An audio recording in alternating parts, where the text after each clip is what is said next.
حضرت عائشہ صدیقہ سے روایت ہے، فرمایا حضور صلی اللہ علیہ وسلم 11 رکعتوں پر اضافہ نہیں کرتے تھے، یعنی زیادہ سے زیادہ 11 پڑھتے، نہ رمضان میں اور نہ رمضان کے علاوہ۔ قال اللہ تعالی ومن اللیل فتہجد بہ نافلۃ لک عسیٰ ان یبعثک ربک مقاما محمودا۔ اللہ تعالیٰ نے ارشاد فرمایا، اور رات کے بعض حصے میں اٹھو اور نماز تہجد ادا کرو۔ تلاوت قرآن کے ساتھ یہ نماز زائد ہے، آپ کے لیے یقیناً اللہ تعالیٰ آپ کو مقام محمود پر فائز کرے گا۔ یعنی اس سے کیا پتہ چلتا ہے کہ تہجد کی نماز فرض ہے، اور پھر خاص طور پر یہ ہے کہ 5 نمازوں سے علاوہ ہے، نافلتاً، لیکن آپ صلی اللہ علیہ وسلم کے لیے فرض تھی اور باقی امت کے لیے نفل ہے۔ وقال تعالی تتجافى جنوبهم عن المضاجع، کہ ان لوگوں کے پہلو بستروں سے دور رہتے ہیں، یعنی بہت سونے کے شوقین نہیں، خاص طور پر رات کے آخری حصے میں اٹھ جاتے ہیں۔ وقال تعالی كانوا قليلا من الليل ما يهجعون، کہ اللہ کے پسندیدہ بندے راتوں کو کم سوتے تھے۔ حضرت عائشہ صدیقہ رضی اللہ تعالی عنہا سے مروی ہے، فرمایا حضور صلی اللہ علیہ وسلم رات کو قیام کرتے تھے حتیٰ کہ آپ کے پاؤں پھٹ جاتے۔ میں نے آپ سے عرض کیا، یا رسول اللہ صلی اللہ علیہ وسلم، آپ ایسا کیوں کرتے ہیں حالانکہ آپ پر سے اگلے پچھلے الزامات دور کر دیے گئے؟ آپ نے فرمایا، کیا میں رب کا شکر گزار بندہ نہ بنوں؟ یعنی اگر آپ گناہوں کے بغیر ہوتے ہوئے اللہ تعالیٰ کے قریب ہونے کے لیے اور شکر گزاری کے لیے تہجد پڑھتے تھے تو پھر ہم جیسوں کا حال کیا ہے؟ ان علی رضی اللہ عنہ ان النبی صلی اللہ علیہ وسلم طرقہ وفاطمہ لیلا قال الا تصلیان۔ حضرت علی رضی اللہ تعالیٰ عنہ سے مروی ہے کہ حضور صلی اللہ علیہ وسلم رات کے وقت ان کے اور حضرت فاطمہ کے پاس تشریف لائے اور فرمایا، کیا تم نفل نماز نہیں پڑھتے ہو؟ یعنی اس سے کیا پتہ چلتا ہے کہ خود پڑھنے کے ساتھ ساتھ اپنی اولاد کو، اور آپ دیکھیں کہ اپنی بیٹی اور اپنے داماد کو بھی آپ اس وقت ان کا دروازہ بھی کھٹکھٹا رہے ہیں کہ تم بھی یہ نماز پڑھو۔ حضرت ابن مسعود سے روایت ہے، فرمایا حضور صلی اللہ علیہ وسلم کے پاس ایک شخص کا ذکر کیا گیا جو ساری رات صبح تک سویا، تو آپ نے فرمایا اس شخص کے کانوں میں شیطان نے پیشاب کر دیا ہے، یا فرمایا اس کے کان میں۔ پیشاب کا مطلب دراصل یہ ہے کہ اس کے اوپر شیطان کی غفلت خوب، یا شیطان کا شر پوری طرح چھا گیا، کہ جو فرض نماز فجر کے لیے بھی نہیں اٹھتا اور پھر اس کے بعد سویا ہی چلا جاتا ہے، یعنی ساری رات صبح تک۔ صبح کا مطلب کیا ہے؟ یعنی سورج طلوع ہونے تک سویا رہے، یعنی یہ انتہائی ناپسندیدہ بات ہے، اور ایسے شخص پر شیطان کا پورا پورا غلبہ ہے۔ حضرت عبداللہ بن سلام رضی اللہ تعالی عنہ سے مروی ہے کہ حضور صلی اللہ علیہ وسلم نے فرمایا، اے لوگو، سلام کو عام کرو، غریبوں کو کھانا کھلاؤ، رات کو نماز پڑھا کرو جبکہ لوگ سو رہے ہوں، تم سلامتی کے ساتھ جنت میں داخل ہو جاؤ گے۔ یہاں اس حدیث کا ایک حصہ درج ہے، ایک اور جگہ پر آتا ہے کہ حضرت عبداللہ بن سلام جو ایک یہودی عالم تھے، وہ فرماتے ہیں کہ جب سب سے پہلے میں نے حضور صلی اللہ علیہ وسلم کو دیکھا تو آپ کے منہ سے یہ الفاظ نکل رہے تھے کہ لوگوں، سلام کو عام کرو اور غریبوں کو کھانا کھلاؤ اور رات کو نماز پڑھا کرو جبکہ لوگ سو رہے ہوں، تو آرام اور سکون اور سلامتی کے ساتھ جنت میں داخل ہوگی۔ نہیں، جنت میں جاتے ہوئے پھر تمہیں کوئی گھبراہٹ اور پریشانی نہیں ہوگی اگر تمہارے اخلاق میں یہ 3 چیزیں شامل ہو گئی۔ حضرت ابو ہریرہ رضی اللہ تعالیٰ عنہ سے مروی ہے، فرماتے ہیں کہ حضور صلی اللہ علیہ وسلم نے فرمایا، رمضان کے بعد سب سے افضل روزے اللہ تعالیٰ کے مہینے محرم کے روزے ہیں، اور فرض کے بعد افضل ترین نماز تہجد کی نماز ہے۔ یعنی فرض نماز کے علاوہ جتنی نمازیں ہیں ان میں سے سب سے پسندیدہ نماز تہجد کی نماز۔ اور آج کل آپ دیکھیں، حضرت ابن عمر فرماتے ہیں کہ حضور صلی اللہ علیہ وسلم نے فرمایا، رات کی نماز 2 رکعتیں کر کے پڑھی جائے، یعنی تہجد پڑھے کیسے جائے؟ 2 رکعتیں، 4 کٹھی نہ پڑھی جائیں۔ اور اگر تم کو صبح ہونے کا خوف ہو تو 1 رکعت وتر پڑھ لو۔ اس سے یہ پتہ چلتا ہے کہ یہ نماز 2 رکعتیں بھی ہو سکتی ہے، 4 بھی ہو سکتی ہے، 6 بھی ہو سکتی ہے، 8 بھی ہو سکتی ہے، لیکن 2 2 2، اور جب صبح ہونے لگے تو 1 وتر کر لیا جائے۔ حضرت ابن عمر رضی اللہ تعالیٰ عنہما سے مروی ہے، فرمایا حضور صلی اللہ علیہ وسلم رات کو 2 رکعتیں پڑھتے اور 1 رکعت وتر پڑھتے، اور وہ طریقہ کیا ہوتا تھا کہ آخری 2 کے بعد سلام پھیر کے کھڑے ہو کے 1 اور ادا کر لیتے تھے۔ حضرت عائشہ صدیقہ رضی اللہ تعالیٰ عنہا سے مروی ہے کہ حضور صلی اللہ علیہ وسلم 11 رکعتیں پڑھتے تھے، یعنی رات کو، اور ان میں آپ سجدہ کرتے، اتنا لمبا سجدہ کہ آپ کے سر اٹھانے سے پہلے تم میں سے کوئی شخص 50 آیتیں تلاوت کر لے۔ یعنی جس طرح ہم قرآن پڑھتے ہوئے 50 آیتیں پڑھ جائیں تو اتنی دیر میں آپ کا ایک سجدہ ہوتا تھا، اور صبح کی نماز سے پہلے آپ 2 رکعتیں پڑھتے اور اپنے دائیں پہلو پر لیٹ جاتے حتیٰ کہ منادی آپ کو نماز کے لیے بلانے آتا۔ حضرت عائشہ صدیقہ سے روایت ہے، فرمایا حضور صلی اللہ علیہ وسلم 11 رکعتوں پر اضافہ نہیں کرتے تھے، یعنی زیادہ سے زیادہ 11 پڑھتے، نہ رمضان میں اور نہ رمضان کے علاوہ۔ آپ 4 رکعتیں پڑھتے اور یہ نہ پوچھو کہ وہ 4 رکعتیں کتنی حسین اور کتنی طویل ہوتی، یعنی وہ جلدی جلدی نمبر نہیں بڑھاتے تھے بلکہ اس کی کوالٹی اور اس کا حسن زیادہ بڑھاتے تھے، اور وہ زیادہ لمبی کر کے پڑھا کرتے تھے۔ پھر آپ 4 رکعتیں پڑھتے اور ان کے حسن اور طوالت کے متعلق نہ پوچھو، پھر آپ 3 رکعتیں پڑھتے۔ میں نے عرض کیا، یا رسول اللہ صلی اللہ علیہ وسلم، کیا آپ وتر ادا کرنے سے پہلے سو جاتے ہیں؟ فرمایا، اے عائشہ، میری آنکھیں سوتی ہیں، میرا دل نہیں سوتا۔ اس کا مطلب کیا ہے؟ 4 پڑھ کے تھوڑا سا بیچ میں وقفہ کرتے تھے، پھر 4 پڑھ کے پھر وقفہ کرتے تھے، اور پھر 3 پڑھ لیا کرتے تھے، یعنی وطر ہو جاتے۔ اور اس کے بھی پڑھنے کا طریقہ یہ ہے کہ تینوں مسلسل بھی پڑھی جا سکتی ہیں، اور یہ بھی ہے کہ 2 پڑھ کے سلام پھیر کے فوراً ایک اور پڑھ لی جائے۔ حضرت عائشہ صدیقہ رضی اللہ تعالی عنہا سے مروی ہے کہ حضور صلی اللہ علیہ وسلم رات کے پہلے حصے میں سوتے اور آخر کے حصے میں اٹھتے اور نماز پڑھتے تھے، یعنی زیادہ تر معمول یہ ہوتا تھا۔ حضرت ابن مسعود رضی اللہ تعالیٰ عنہ سے مروی ہے، فرمایا، میں نے حضور صلی اللہ علیہ وسلم کی ابتدا میں نماز ادا کی، آپ کھڑے رہے حتیٰ کہ میں نے ایک غلط کام کا ارادہ کر لیا، یعنی نماز توڑنے کا۔ ان سے پوچھا گیا، تم نے کیا ارادہ کیا تھا؟ فرمایا، میں نے ارادہ کیا بیٹھ جاؤں اور آپ کو چھوڑ دوں، یعنی اتنی لمبی نماز پڑھی کہ میں آپ کا ساتھ نہ دے سکا۔ اس سے آپ اندازہ لگائیں کہ آپ کی ہمت کتنی زیادہ تھی کہ دن کو بھی مسلسل آپ مشغول ہوتے، راتیں بھی آپ کی عبادت میں گزرتی، اور یہی وجہ ہے کہ آپ جیسا کوئی دیکھا نہیں گیا، پایا نہیں گیا۔ حضرت حذیفہ رضی اللہ تعالیٰ عنہ سے مروی ہے، فرمایا، ایک رات میں نے حضور صلی اللہ علیہ وسلم کی ابتدا میں نماز ادا کی، آپ نے سورۃ بقرہ شروع کی تو میں نے سوچا کہ آپ 100 آیات پڑھ کر رکوع کریں گے، آپ آگے گزر گئے۔ میں نے سوچا کہ آخر میں رکوع کریں گے، پھر آپ نے سورۃ نساء شروع کر دی، اسے پڑھا، پھر سورۃ آل عمران شروع کر دی اور اسے پڑھا۔ اس میں سورۃ نساء کا ذکر پہلے اور آل عمران کا بعد میں۔ آپ ٹھہر ٹھہر کر ترتیل سے پڑھتے رہے۔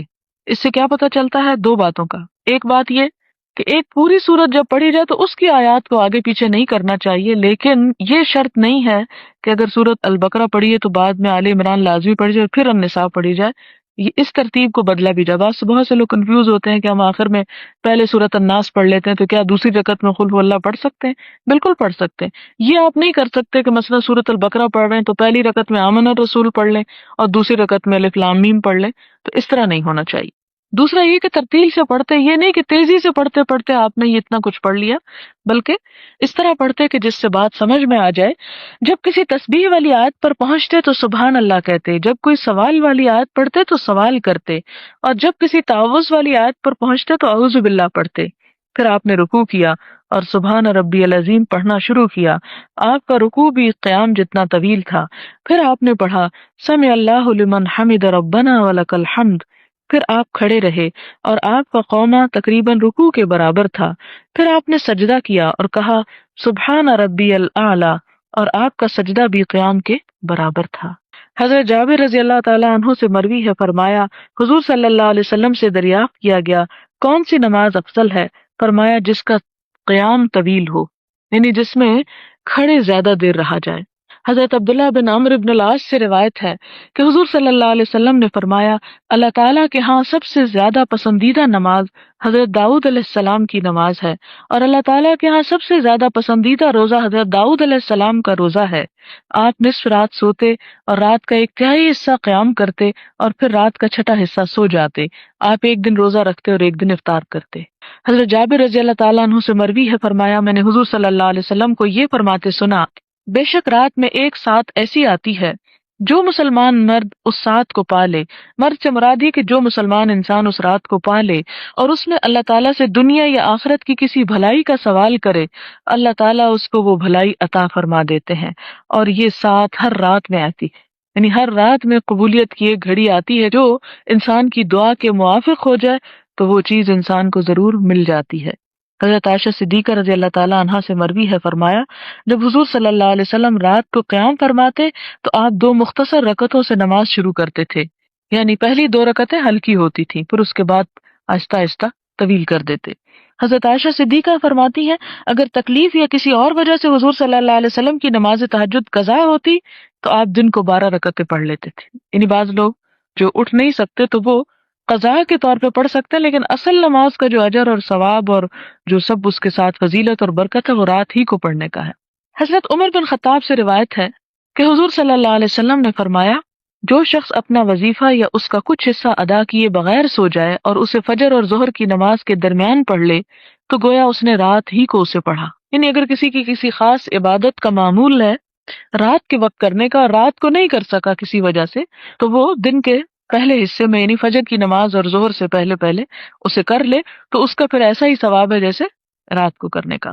حضرت ابو ہریرہ سے روایت ہے، فرماتے ہیں کہ حضور صلی اللہ علیہ وسلم نے فرمایا، اللہ تعالیٰ اس مرد پر رحم فرمائے جو رات کو اٹھے، نماز پڑھے اور اپنی بیوی کو جگائے، اور وہ انکار کرے تو اس کے چہرے پر پانی چھڑکے، اور اللہ تعالیٰ اس عورت پر رحم فرمائے جو رات کو اٹھے، نماز پڑھے اور اپنے خاوند کو جگائے، اور اگر وہ انکار کرے تو اس کے چہرے پر پانی چھڑکے، اگر زیادہ معاملات خراب ہونے کا ڈر نہ ہوتے.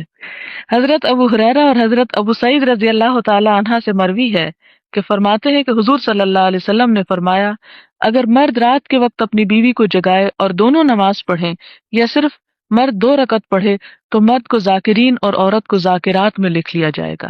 یعنی قرآن پاک میں اللہ تعالیٰ نے مومن مردوں اور عورتوں کی جو صفت بیان کی ہے وَالذَّاكِرِينَ اللَّهَ كَثِيرًا وَالذَّاكِرَاتِ، تو ان کا نام ذکر کرنے والوں میں شامل کیا جائے گا. یعنی قیامت کے دن جب وہ اٹھیں گے تو اس گروہ میں سے اٹھیں گے.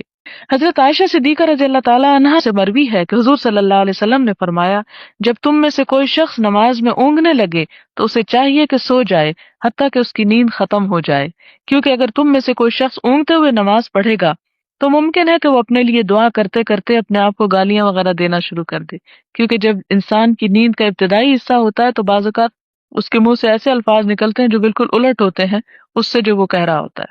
حضرت ابو ہریرہ رضی اللہ تعالی عنہ سے مروی ہے، فرماتے ہیں کہ حضور صلی اللہ علیہ وسلم نے فرمایا، جب تم میں سے کوئی شخص رات کو قیام کرے اور اس کی زبان سے الفاظ قرآنی کی ادائیگی مشکل ہو رہی ہو اور وہ یہ نہ سمجھ رہا ہو کہ کیا کہہ رہا ہے تو اسے چاہیے کہ لیٹ جائے. یعنی اپنے اوپر ایسا جبر اور ایسی مشقت نہ کرے کہ بغیر سمجھے اس کو پڑھے، اور ایسا 1-2 دن ہی ہوتا ہے پھر اس کے بعد ٹھیک ہو جاتا ہے. وآخر دعوانا ان الحمد للہ رب العالمین. سبحان اللہ والحمد للہ ولا الہ الا اللہ واللہ اکبر ولا حول ولا قوة الا باللہ العلی العظیم. اللہم صل علی سیدنا ومولانا محمد وبارک وسلم. ربنا آتنا فی الدنیا حسنہ وفی الآخرة حسنة وقنا عذاب النار. ربنا لا تزغ قلوبنا بعد إذ هديتنا وهب لنا من لدنك رحمة إنك أنت الوهاب. اللهم حاسبنا حسابا يسيرا. اللهم أعنا على ذكرك وشكرك وحسن عبادتك. اللهم إنا نسألك إيمانا لا يرتد ونعيما لا ينفد ومرافقة محمد صلى الله عليه وسلم في أعلى جنة الخلد. اللهم وقنا شر أنفسنا وعزم لنا على أرشد أمرنا. اللهم اغفر لنا ما أسررنا وما أعلنا وما أخطأنا وما عمدنا وما عملنا وما جهلنا. اللهم إنا نعوذ بك من غلبة الدين وغلبة العدو وشماتة الأعداء. اللهم اغفر لنا واهدنا وارزقنا وعافنا ونعوذ بالله من ضيق المقام يوم القيامة. اللهم متعنا بأسماعنا وأبصارنا واجعلهما الوارث منا وانصرنا على من يظلمنا وخذ منه بثأرنا. اللهم إنا نسألك عيشة تقية نقية وميتة سوية ومردا غير مخز ولا فاضح. اللهم لك الحمد كله. اللهم لا قابض لما بسطت ولا باسط لما قبضت ولا هادي لمن أضللت ولا مضل لمن هديت ولا معطي لما منعت ولا مانع لما أعطيت. ولا مقرب لما باعدت ولا مباعد لما قربت. اللهم ابسط علينا من بركاتك ورحمتك وفضلك ورزقك. اللهم إني أسألك النعيم المقيم الذي لا يحول ولا يزول. اللهم إني أسألك النعيم يوم العيلة والأمن يوم الخوف.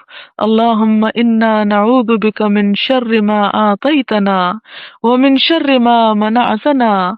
اللهم حبب إلينا الإيمان وزينه في قلوبنا وكره إلينا الكفر والفسوق والعصيان واجعلنا من الراشدين. اللهم توفنا مسلمين وأحينا مسلمين وألحقنا بالصالحين غير خزايا ولا مفتونين.